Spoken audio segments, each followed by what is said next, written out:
ఏంటి చెయ్యాల్సిన తప్పంతా చేసి నార్మలైజ్ చేయాలని చూస్తున్నావా? నేనేం చేశాను?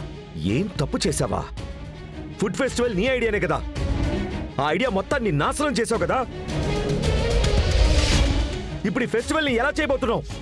మీరేమంటున్నారో నాకు అర్థం కావడం లేదు. ఏయ్!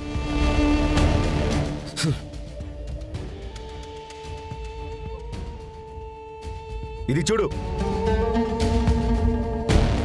జాను చేసే మొత్తం రెసిపీస్ అన్ని మొత్తం ఇంటర్నెట్ లో లీక్ అయ్యాయి. మొత్తం సోషల్ మీడియాలో ఇదే ట్రెండింగ్ ఇప్పుడు.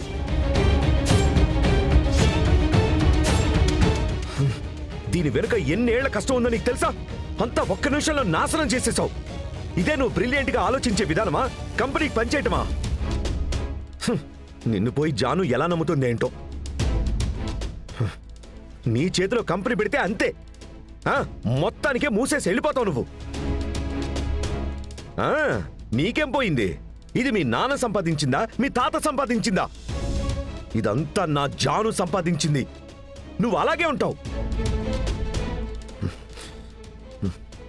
నేను ఒక విషయం అడుగుతాను, నేరుగా నాకు సమాధానం చెప్పు. జాను చేసిన రెసిపీస్ అన్ని ఎలా లీక్ అవుతాయి? ఈ ప్లాన్ గురించి జాను కూడా తెలీదు. సీక్రెట్ గా మెయింటైన్ చేయాలని నువ్వు చెప్పావు కదా. ఎలా లీక్ అయింది? నువ్వే ప్రెస్కిచ్చావు కదా.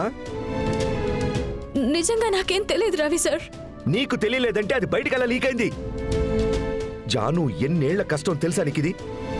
ఇంకెవరున్నారు మరి? దానికి యాక్సెస్ నీకు జానుకి మాత్రమే ఉంది కదా. Useless useless. ఒక రెసిపీ బుక్ ని జాగ్రత్తగా పెట్టుకోవడం తెలీదు. నీకెందుకే బిజినెస్? ఇంట్లో ఉండి పాత్రలు కడుకోవచ్చు కదా. ప్రతిదానికి నేనున్నాను అని వచ్చేస్తే సరిపోతుందా? పని చెయ్యాలి, సిన్సియర్ గా ఉండాలి. ఏదో నేను నీకు తాళి కట్టాను కదా అని నువ్వు నా ఇంటికి వచ్చేస్తే అంత రైట్ అయిపోతుందా? ఇప్పుడేంటండి, తప్పు జరిగింది అంతే కదా? అంతే కదానా? ఏంటి అంత సింపుల్ గా చెప్తున్నావు? తిడితే రోషం మాత్రమే వస్తుందా? ఆ తప్పు నేను సరిచేస్తాను. చించుతుంది. స్టూపిడ్. ఇదిగో చూడు, ఈ న్యూస్ వచ్చిన దగ్గర నుంచి మన కంపెనీ షేర్స్ అన్ని కిందకి పడిపోతున్నాయి. ఈ ఒక్క రోజే 5% తగ్గింది. రేపు 10%, ఆ తర్వాత 20%, అలా పడిపోతూనే ఉంటాయి. ఇన్వెస్టర్స్ అందరూ బయటికి వెళ్ళారంటే కంపెనీని ఎలా రన్ చేయగలను చెప్పు? నిన్ను నమ్మినందుకు చేయాల్సిందంతా చేశావు. Hello sir. లేదు సార్, అలాంటిదేం లేదు సార్. సార్ అంతా సెట్ అయిపోతుంది సార్.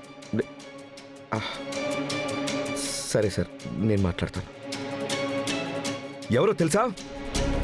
మన కంపెనీలో ముఖ్యమైన క్లయింట్ చంద్రకుమార్. ఇంతకు మించి మీ కంపెనీని నమ్మి ఏ ప్రయోజనం లేదు, మేము పెట్టిన అమౌంట్ అంతా రిటర్న్ చేసేయండి అని అడుగుతున్నారు.